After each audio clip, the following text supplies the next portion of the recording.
So నమస్కారం. Congress party నుండి మనం ఈరోజు మన స్టూడియోకి అనేది ఇచ్చేశారు. ఇది మన ఊరు వార్తలు ఛానల్. ఈరోజు కాంగ్రెస్ పార్టీ ఇప్పుడు ఉన్న రూలింగ్ టైంలో ఏమేమి చేస్తుంది అభివృద్ధి అనే అంశం పైన మాట్లాడదాం ఒకసారి. అన్నగారు నమస్కారం. నమస్కారం. సో మొదటిగా మీ పరిచయము, మీ పూర్తి పేరు, మీరు ఎందుకు రాజకీయంలోకి వచ్చారు, ఫస్ట్గా ఒక్కసారి మా ప్రేక్షకులకు ఒకసారి వివరించండి. అందరికీ నమస్కారం. నా పేరు చింతకిని శ్రీనివాస్. నేను 11వ వార్డు మెంబర్ని. నన్ను గ్రామ పంచాయతీ ఎలక్షన్లో 11వ వార్డు అభ్యర్థి ప్రకటించిన శిపమూని శ్యామల గారికి అండ్ కాంగ్రెస్ పార్టీ మండల అధిష్టానికి కృతజ్ఞతలు తెలుపుకుంటున్నాను. ముఖ్యంగా మొదటి ప్రశ్న వచ్చేసి, రాష్ట్ర ప్రభుత్వం అయితే మనదే వచ్చేసింది. కాంగ్రెస్ పార్టీ వచ్చిన తర్వాత ప్రత్యేకంగా కొడబ్గల్ గ్రామానికి ఎటువంటి అభివృద్ధి మీరు చేశారు అంటే ఏం చెప్తారు ప్రేక్షకులు? మేము అధికారులకు వచ్చి 2 సంవత్సరాల కాంగ్రెస్ గవర్నమెంట్ ప్రభుత్వం వచ్చేసి నేటి 10 సంవత్సరాలలో కూడా బీఆర్ఎస్ గత అధికారంలో ఉన్నారు 10 ఏళ్ళుగా.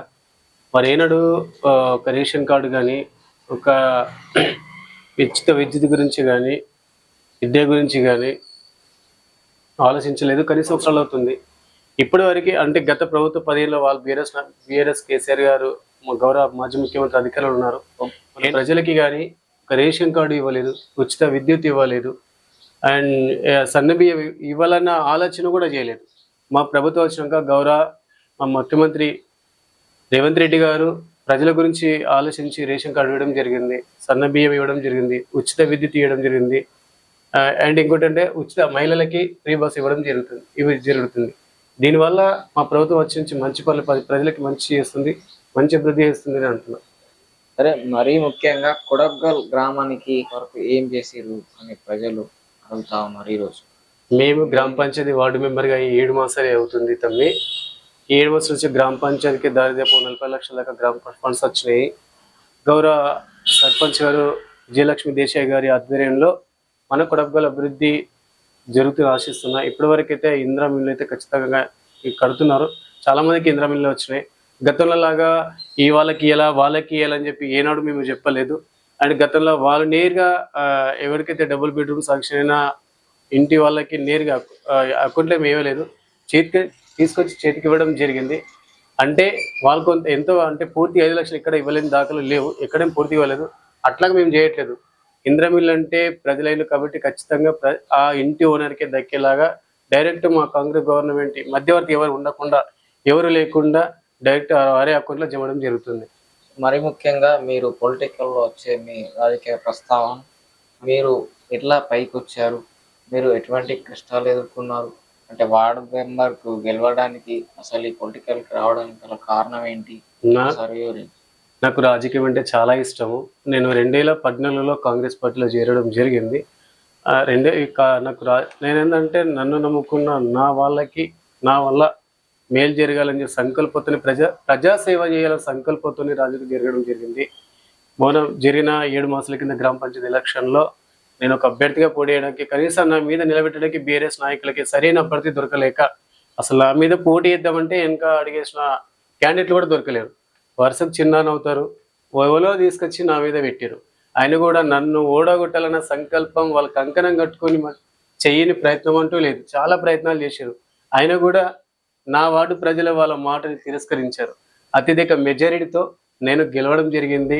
వాళ్ళ మమ్మకం చేయకుండా వాళ్ళ ఇంట్లో ఒక తమ్ముడో అన్నలాగానో ఒక అన్నలాగా తమ్ముడుగా నిలబడి 5 సంవత్సరాలు మెంబర్గా ఉండడం జరుగుతుంది. ఖచ్చితంగా నా వార్డు ఇది మేజర్ మండలి కాబట్టి ఒక స్థాయిలో నేను అభివృద్ధి చేసి నిలబెడతా అని చెప్పి నా 11వ వార్డు ప్రజలకి నేను మాట ఇస్తున్నా. మీరేమైనా చెప్పదలుచుకుంటే?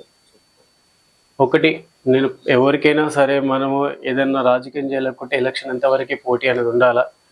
రాజకీయం కంప్లీట్ అందరం ఒకటే కాబట్టి ఎవరు చేసినా, నువ్వు రాజకీయం చేసినా నేను రాజకీయం చేసినా ప్రజలు మేలు జరగాలని చేస్తాం. కాబట్టి మనసులో ఒకటి ఎంచుకొని బయట ఒకటి అంటూ చేయకూడదు.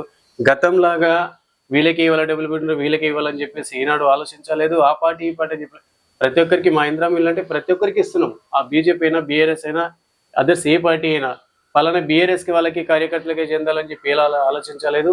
ఆయన అట్లా కూడా ఎందుకంటే మా పట్ల చాలా మటుకు నిర్లక్ష్యం చేశారు. ఈ మన పెద్ద కొడవగల్ గౌరవ బీఆర్ఎస్ నాయకులు మాకు బిల్లులు రాకుండా కూడా అడ్డుకున్నది ఈ నాయకులే. మాకు ఇప్పటిదాకా మేము మా బేస్తవాడల ఒకటి మాత్రం చెప్తున్నా, నా బేస్తవాడలో ఉన్న సమస్య మీ ముందు చెప్తున్నా, మన ఊరు మన వార్తలు మీడియా ద్వారాగా మీ అందరికీ విజ్ఞప్తి చేస్తున్నా. మీకు గత 2014 నుంచి మీరు అధికారంలో ఉన్నారు, మీరు కూడా పట్టించుకున్న పాపాన పోలేదు. ఎప్పుడు మా ప్రభుత్వం వచ్చింది, గౌరవ ఎమ్మెల్యే గారి ఆశీర్వాదంతో విజయలక్ష్మి గారి సర్పంచ్ సారథ్యంలో నా వార్డు అభివృద్ధి జరుగుతుంది నేను ఆశిస్తున్నా. ఇంకోటి గౌరవ సర్పంచ్ గారికి ఒకటే విజ్ఞప్తి చేస్తున్నా, అన్న గత 10 సంవత్సరాల నుంచి మీకు కష్టంలో ఉన్నామన్నా. అంటే ఇంతమంది తమ్ముడు మా వార్డుకి వచ్చి లైవ్ ఇంటర్ కూడా వీడియో కూడా తీయడం జరిగింది. ఎందుకంటే మాకు మెయిన్ డ్రైనేజ్ లేదన్న, స్తంభాలు లేవు, డ్రైనేజ్ లేవు తమ్ముడు. ఒక్కసారి మీరు కూడా గతంలో వచ్చిర్రు, చూసిరు ఎంత అవస్థలు ఉన్నాయో. ఫస్ట్ దయచేసి మాకు ఫోల్స్ వచ్చి నా వార్డు బేస్తవాడు కష్టాలు తీర్చాలని ఈ మీడియా ద్వారా మీకు వేడుకుంటున్నాను. మీరు ఇంకా ముందు ఎటువంటి కార్యక్రమాలు చేయబోతున్నారు అంటే అభివృద్ధి పథకంలో మీరు మీ వార్డుని ఎట్లా తీర్చిదిద్దబోతున్నారు? నా వార్డులో ముందుగా నా ఎస్సీ వార్డులో కానీ నా వార్డులో కానీ మోటార్లు లేవు. గత 20 ఏళ్ళ కింద కట్టిన మోటార్లు ఇప్పటికీ తెల్లరాలు కంకరాలు ఉన్నాయి. నేను ఆ మోర్లు కట్టి ఖచ్చితంగా సర్పంచ్ తోటి ఏమైనా ఎత్తా కానీ సర్పంచ్ పోట్లాడైనా సరే కానీ ఖచ్చితంగా డ్రైనేజ్ మోర్లు, విద్యుత్ స్తంభాలు, పోల్స్ తెచ్చి ప్రజల కష్టాలు తెచ్చి ప్రజలకి మంచి దారిలో ప్రయాణిస్తూ 5 ఏళ్ళు ఖచ్చితంగా అభివృద్ధి చేస్తా అని చెప్పేసి అనుకుంటున్నా. సో మొత్తాన్ని మీదుగా అయితే కాంగ్రెస్ పార్టీకి సంబంధించిన వార్డ్ మెంబర్ శ్రీనివాస్ అన్న గారు చెప్తున్న పరిస్థితి. సో నెక్స్ట్ బీజేపీ నాయకులతో మరొక ముఖాముఖి మళ్ళీ కలుసుకున్నాం. అంతవరకు చూస్తున్నాం మన ఊరు. Thank you.